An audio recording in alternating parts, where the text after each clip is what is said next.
नमस्कार दोस्तों, स्वागत है आपका my smart class YouTube channel में। मैं आपका दोस्त डॉक्टर नीलेश वाला आज आपको सिखाने वाला हूं अबाउट द मोल कंसेप्ट। आप सभी के माइंड में एक क्वेश्चन जरूर आता होगा कि ये मोल क्या है, किसने इसे फाइंड आउट किया, क्यों 1 मोल होता है 6.022 × 10⁻23 और कोई नंबर क्यों नहीं होता, और ये मोल कंसेप्ट की इंपॉर्टेंस क्या है। तो इन सभी क्वेश्चंस के आंसर आपको इस वीडियो में मिलने वाले हैं। तो आज के हमारे वीडियो का मेन टॉपिक है मोल कंसेप्ट एंड इट्स हिस्ट्री। उसके बाद जानेंगे कि मोल कंसेप्ट की एग्जैक्ट वैल्यू 6.022 × 10⁻23 क्यों होती है। उसके बाद हम कैलकुलेशन करने वाले हैं मास की from the number of moles and the number of molecules. उसके बाद हम कैलकुलेशन सीखेंगे नंबर ऑफ मोलिक्यूल्स की from the moles and the mass of the atoms और मोलिक्यूल्स। और उसके बाद सबसे इंपॉर्टेंट टॉपिक है molarity, molality and mole fraction, और इन सभी क्वेश्चंस को हम विथ एग्जांपल सॉल्व करने वाले हैं। तो स्टार्ट करते हैं video with your smile and like, और ना किया हो तो अभी करो माय स्मार्ट क्लास को सब्सक्राइब। तो चलिए कुछ नया सीखते हैं।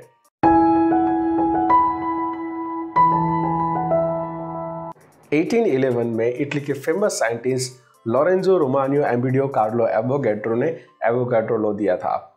उन्होंने बताया था कि अगर हमारे पास दो गैस हो जिनका सेम वॉल्यूम हो, उनका टेम्परेचर एंड प्रेशर की कंडीशन भी सेम हो, तो उसके अंदर प्रेजेंट नंबर ऑफ मोलिक्यूल्स या एटम भी सेम हो गए। एवोगैड्रो की डेथ 1856 में हुई। तब तक इस लॉ को किसी ने खास एक्सेप्ट नहीं किया था, लेकिन उनके डेथ के 4 साल बाद मतलब 1860 में इस लॉ को एक्सेप्ट किया गया। उस टाइम ये सिर्फ एवोगैड्रो कांस्टेंट यानी कि Na था, उसके एग्जैक्ट कोई वैल्यू फाइंड आउट नहीं हुई थी। लेकिन 1865 में जोसेफ लॉर्डस्मिथ ने इनडायरेक्टली एवोगैड्रो नंबर को कैलकुलेट किया, जिसकी एग्जैक्ट वैल्यू थी 2.68677774 × 10⁻25। इसको लॉर्डस्मिथ कांस्टेंट कहा जाता है। जर्मन किताबों में एवोगैड्रो के कांस्टेंट की जगह पे ये लॉर्डस्मिथ कांस्टेंट का यूज किया जाता है, जो और कुछ नहीं, वो बताता है number of molecule present in a meter cube पर मोल। 1909 में फिजिसिस्ट जीन पैरी ने अपने एक्सपेरिमेंट से एवोगैड्रो नंबर की एवरेज वैल्यू फाइंड आउट की, जिसकी वैल्यू थी 6.8 × 10⁻23। अब आते हैं उस स्टोरी पे कि कैसे एवोगैड्रो नंबर के एग्जैक्ट वैल्यू फाइंड आउट हुई। अप टू 19th सेंचुरी जो भी एटॉमिक मास था वो हाइड्रोजन की कंपैरिजन में मेजर किया करते थे। फिर 1961 में कार्बन के C12 आइसोटॉप को हमने कंसिडर किया कि इसका मास 12 है, और उसकी कंपैरिजन में हम मास मेजर करने लगे, मतलब इससे हल्का कौन है, इसका हैवी कौन है। तो ये जो कार्बन C12 का मास था उसको हमने 12 AMU कंसिडर किया, और वो कंसिडर करके सबके रिलेटिव मास हम मेजर करते थे। लेकिन जब मास स्पेक्ट्रोमीटर इंस्ट्रूमेंट का इन्वेंशन हुआ तब हमें सिंगल कार्बन एटम का मास पता चला, और वो सिंगल कार्बन एटम का मास था 1.992648 × 10⁻23 ग्राम। तो जिनको पता नहीं कि मास स्पेक्ट्रोमीटर इंस्ट्रूमेंट क्या है, मैं उनको बता दूं कि एक ऐसा इंस्ट्रूमेंट है जिसमें इलेक्ट्रिक एंड मैग्नेटिक फील्ड का यूज़ करके आप सिंगल एटम या मॉलिक्यूल का मास फाइंड आउट कर सकते हैं। इसमें चार्ज टू मास रेशियो होता है और उससे वैल्यू फाइंड आउट हो सकती है। अब हमारे पास सिंगल कार्बन एटम का मास है जो था 1.992648 × 10⁻23, लेकिन हमने जो कार्बन C12 का मास एज्यूम किया था वो था 12 ग्राम। तो अब ये फाइंड आउट करना था कि एक कार्बन एटम का मास 1.992648 × 10⁻23 है, तो 12 ग्राम कार्बन के अंदर कितने एटम होने चाहिए। तो हमने एक सिंपल फॉर्मूला लगाई कि 1.992648 × 10⁻23 ग्राम मास एक कार्बन का होता है। तो 12 ग्राम कार्बन में कितने एटम हो गए, ऊपर रहा 12, नीचे आया 1.992648 × 10⁻23, और जो हमें आंसर मिला वो था 602221373769784000000000। अगर इसको साइंटिफिक नोटेशन में हम कन्वर्ट करेंगे तो हमें हमारा एवोगैड्रो नंबर मतलब कि 6.022 × 10⁻23 मिल जाएगा। अगर ये आपको साइंटिफिक नोटेशंस में कन्वर्ट करना नहीं आता हो तो ऊपर आई बटन आता होगा, वहाँ पे क्लिक करके आप वो सीख सकते हो कि कैसे साइंटिफिक नोटेशंस को हम कन्वर्ट कर सकते हैं। और अगर आपको इस एक्सरसाइज सॉल्यूशन में भी फंसे हुए हो और नहीं समझ में आता तो हमने कई सारे चैप्टर की एक्सरसाइज का सॉल्यूशन भी यहाँ पे इस चैनल पे रखा हुआ है, तो आप वो भी चेकआउट कर सकते हो। अब वापस आ जाता है हम मोल पे। जैसे डजन में 12 आइटम्स होती है, स्कोर में 20 आइटम्स, ग्रॉस में 144 आइटम्स एंड 1 रिम में होते ही 500 आइटम्स। वैसे ही 1 मोल मतलब 6.02 × 10⁻23।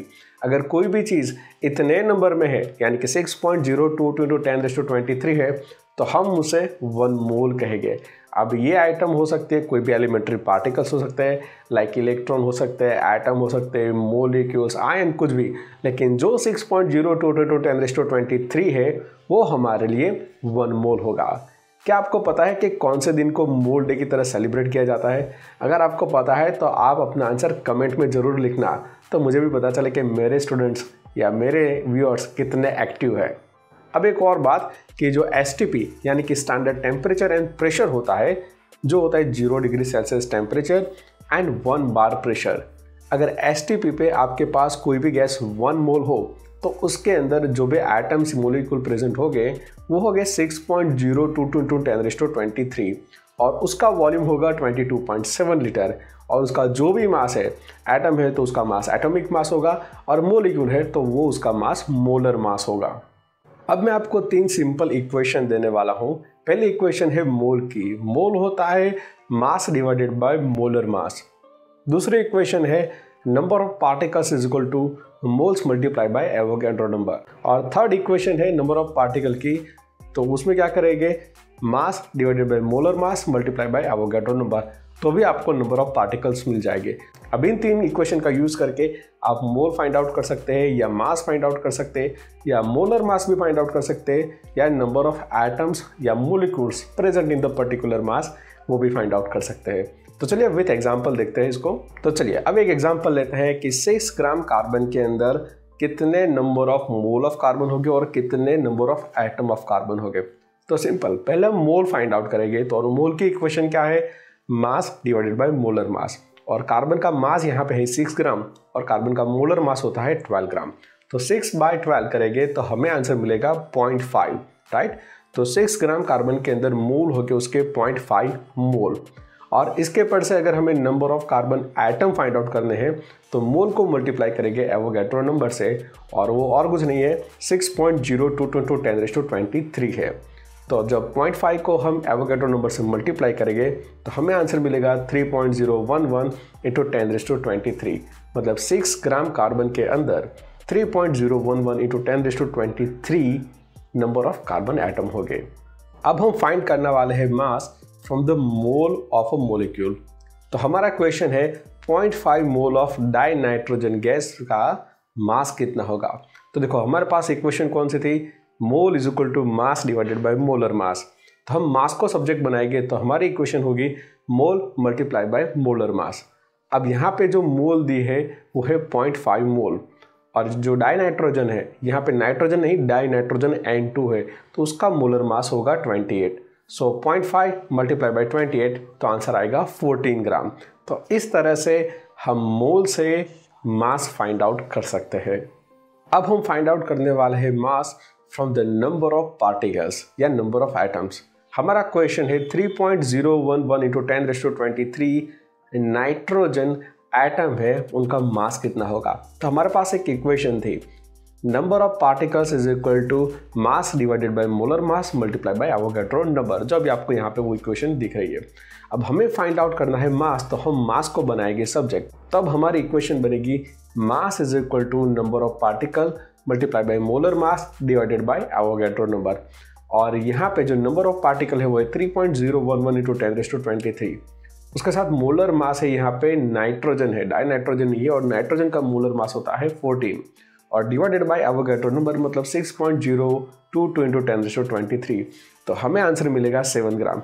दैट मीन्स अगर हमारे पास 3.011 × 10⁻23 नाइट्रोजन एटम है तो उसका मास होगा 7 ग्राम। अब हम फाइंड आउट करने वाले हैं number of atoms from the gram. तो हमारा क्वेश्चन है 46 ग्राम ऑफ सोडियम में कितने नंबर ऑफ एटम्स होंगे। तो हमारी इक्वेशन है number of particles is equal to mass divided by molar mass multiply by Avogadro number. अब यहाँ पे मास है वो दिया है 46 ग्राम और मोलर मास होता है सोडियम का वो है 23 ग्राम और मल्टीप्लाई करेंगे एवोगैड्रो नंबर से वो है 6.022 × 10⁻23। और वो जो आंसर होगा वो है 12.044 इंटू 10⁻23 एटम। मतलब कि हमारे पास अगर 46 ग्राम सोडियम हो तो उसके अंदर जो एटम होंगे वो है 12.044 इंटू 10⁻23। अब हम कैलकुलेट करने वाले हैं number of molecules from the mole. तो यहाँ पे जो क्वेश्चन है वो है 0.1 मोल कार्बन में कितने number of atom of carbon हो गए। तो सीधी इक्वेशन है कि number of particles is equal to mole multiply by Avogadro number. यहाँ पे मोल गिवन है 0.1 मोल और जो एवोगैड्रो नंबर है वो है 6.022 इंटू 10⁻23। तो सिंपल दोनों का मल्टीप्लाई किया और हमें आंसर मिल गया 6.022 इंटू 10⁻22। तो ये आ गए हमारे number of atom of carbon present in 0.1 mole of carbon. अब जो मोस्ट अवेटेड पार्ट था वो मैं आपको सिखाने वाला हूँ और वो है मोलारिटी। तो पहले समझ लो कि मोलारिटी क्या है। मोलारिटी को सिंपल हम बोलेंगे मोल पर लीटर, मतलब 1 लीटर सॉल्यूशन के अंदर आपका सॉल्यूट कितना मोल डिजॉल्व है उसको बोलते हैं हम मोलारिटी। अब मोलारिटी को याद रखने के लिए सिंपल यहाँ पे मैंने एक इक्वेशन दी है, वो ध्यान से समझ लो। Molarity is equal to mass of solute in gram multiply by 1000 divided by molar mass of solute into volume of solution in ml। अब इस इक्वेशन के अंदर जो डेटा गिवन है वो आप ऐड करोगे तो आप मोलारिटी फाइंड आउट कर पाओगे। चलिए विथ एग्जांपल ट्राई करते हैं कि 20 ग्राम NaOH से अगर 250 ml हम सॉल्यूशन बनाएं तो उसकी मोलारिटी क्या होगी। तो हमारी इक्वेशन है molarity is equal to mass of solute in gram multiply by 1000 divided by molar mass into the volume of solution in ml। तो देखो यहाँ पे मास ऑफ सॉल्यूट होगा 20 ग्राम मल्टीप्लाई बाय 1000 किया और डिवाइडेड बाय जो मोलर मास ऑफ NaOH है वो है 40 gram into volume of solution यहाँ पे ml में कितना है 250, तो हमने वो 250 भी रख दिया। तो जो मोलारिटी मिली वो हमें मिली 2। मतलब अगर 20 ग्राम NaOH से हम 250 ml सॉल्यूशन बनाते हैं तो उसकी मोलारिटी होगी 2 मोलर। मोलारिटी के जैसे एक दूसरी टर्म आती है मोलालिटी। अब मोलालिटी क्या है, तो वो होते हैं mole dissolve in 1 kilogram of solvent. Be clear, में भी बोल रहा हूँ सॉल्वेंट और वो भी 1 किलोग्राम, और उसको बोलते हैं मोलालिटी जो इंडिकेट होता है स्मॉल m से। अब उसकी इक्वेशन क्या है, तो molality is equal to mass of solute in gram into 1000 divided by molar mass of solute into the gram of solvent. देखो यहाँ पे ग्राम ऑफ सॉल्वेंट है, सॉल्यूशन की बात मैं नहीं कर रहा हूँ। और इसके अंदर आप वैल्यू सब्स्टिट्यूट करोगे जैसे हमने मोलारिटी में किया था वैसे यहाँ पे हमें मोलालिटी मिल जाएगी। अब लास्ट हम वीडियो में सीखने वाले हैं मोल फ्रैक्शन। क्या है ये मोल फ्रैक्शन? तो मोल फ्रैक्शन होता है mole of the component divided by total mole of the all components. इसको हम बोलते हैं मोल फ्रैक्शन। चलिए विथ एग्जांपल मैं आपको समझाता हूँ।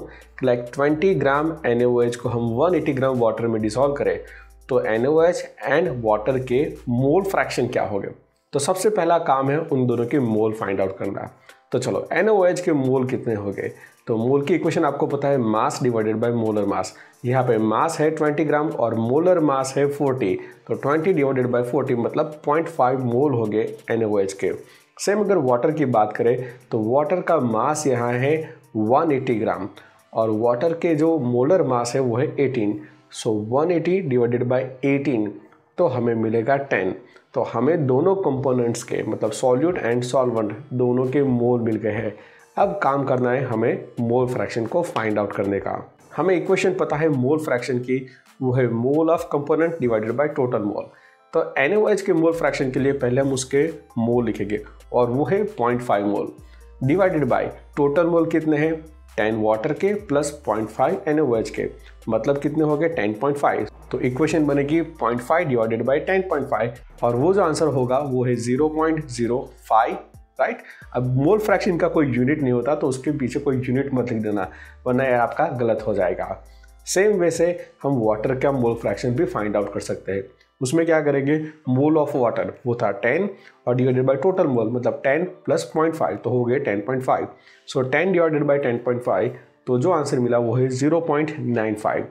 अब एक और ट्रिक आपके लिए कि अगर हमारे पास सॉल्यूशन में दो ही कंपोनेंट है, बाइनरी मिक्सचर है, तो इन दोनों के मोल फ्रैक्शन का समेशन ऑलवेज 1 आएगा। मतलब एक आप फाइंड किया तो दूसरे को 1 में से सब्सट्रैक्ट कर दो। अब जरूरी नहीं बाइनरी कितना भी कंपोनेंट्स हो, लेकिन सभी के मोल फ्रैक्शन का आप समेशन करोगे तो आंसर ऑलवेज 1 आएगा। अगर 3 कंपोनेंट है या 4 कंपोनेंट है तो उन सभी के मोल फ्रैक्शन को समेशन करोगे तो आंसर आपको लास्ट में 1 ही मिलेगा। ये है आपके आज की ट्रिक। सो आई होप इस वीडियो में आपके सारे doubt about the mole clear हो गए हैं। हमने काफ़ी कुछ कैलकुलेशन से भी यहाँ पे सीखा है, मोलारिटी, मोलालिटी, मोल फ्रैक्शन सब कुछ सीख लिया है। फिर भी आपको कोई डाउट हो तो आप कमेंट सेक्शन में कमेंट करके मुझसे वो डाउट पूछ सकते हो। मैं अपना बेस्ट ट्राई करूँगा कि आपको जल्दी से जल्दी रिप्लाई दूँ। वीडियो आपको अच्छा लगा हो, आपने कुछ सीखा हो तो इस वीडियो को लाइक एंड शेयर करना ना भूलें। और इस चैनल पर नए हो तो चैनल को सब्सक्राइब जरूर करना और साथ में वो बेल आइकन का बटन भी दबा देना, जिससे आपको हमारे लेटेस्ट वीडियो की नोटिफिकेशन मिलती रहेगी। और आप एटॉमिक मास यूनिट या AMU के बारे में कुछ जानना और सीखना चाहते हो तो वो भी आप मुझे पूछ सकते हो। मैं उसके लिए एक सेपरेट वीडियो बना के रख दूंगा।